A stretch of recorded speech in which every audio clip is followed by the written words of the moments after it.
In a peaceful village where children played in the fields and elders shared stories under the banyan tree, lived a boy named Aryan. He was bright and energetic, but had one flaw. He didn't care about others. Aryan believed that being strong meant never needing help and never helping others. His parents often told him to be kind, but he shrugged it off. "Why should I care about others? Everyone should take care of themselves," he would say. Despite his intelligence, Aryan's lack of empathy made him disliked by many in the village. But he never noticed, until one day something happened that changed his life forever. Aryan had many friends, but he didn't treat them well. If someone dropped their books in class, he laughed. If an elderly neighbor struggled to carry water, he walked past them. One time his friend Rohan asked for help fixing a broken toy, but Aryan scoffed, "Fix it yourself. You're so weak." Rohan looked hurt, but didn't say anything. His teachers warned him, "Aryan, kindness is the most important quality in a person." But Aryan ignored their advice. The villagers began to notice his selfishness. Some children even started avoiding him, but Aryan thought nothing of it.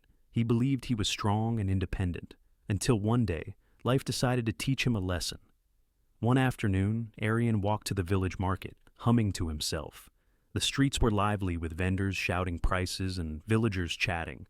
As he passed a fruit stall, he saw an old man struggling with a heavy basket filled with fruits and vegetables.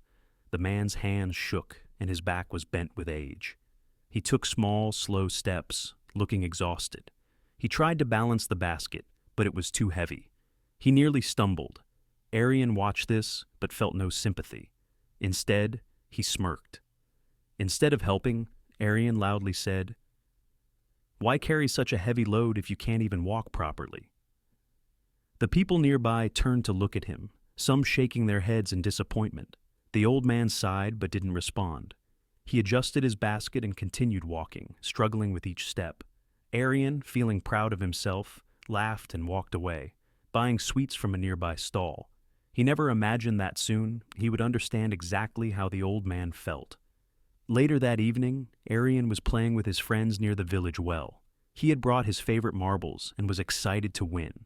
He played aggressively, moving back and forth to hit the marbles perfectly. But suddenly, thud. His foot slipped on a small rock, and he fell to the ground. His bag of marbles flew into the air, scattering in all directions. Some rolled into the mud, others down a small slope. Aryan felt a sharp pain in his knee. Dust covered his clothes, and he quickly looked around, hoping someone would help him. To his surprise, no one moved. He looked at his friends and called out, "Hey! Help me pick up my marbles." But instead of helping, some of them whispered and laughed. One boy smirked and said, "Why should we help? You never help anyone."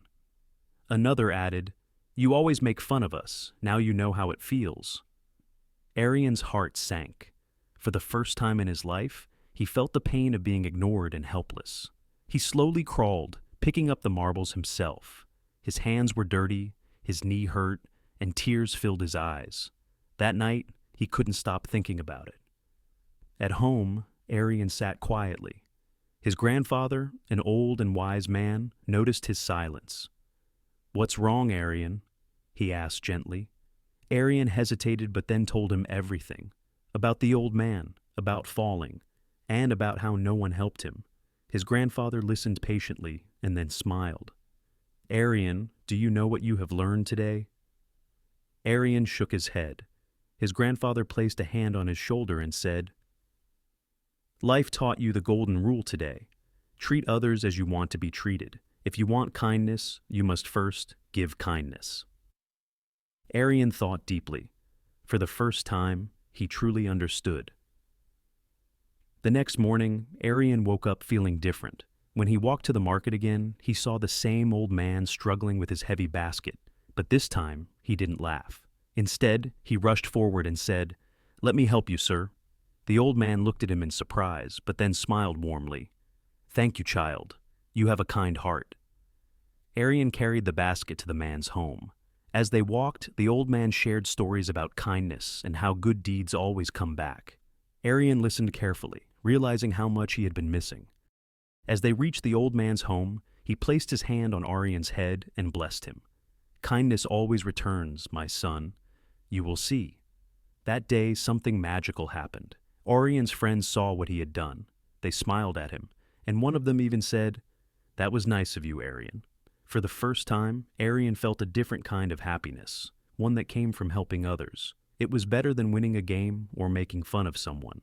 And just like that, the village started seeing Aryan in a new light. From that day on, Aryan changed. He stopped laughing at others' mistakes. He helped elders cross the road. He shared his things with friends. And most importantly, he never ignored someone in need. He had finally learned the most valuable lesson of all. The way you treat others is how the world will treat you. If you want kindness, be kind. If you want respect, give respect. What you give is what you receive. And so, Aryan grew up to be not just a smart boy, but a kind and respected one.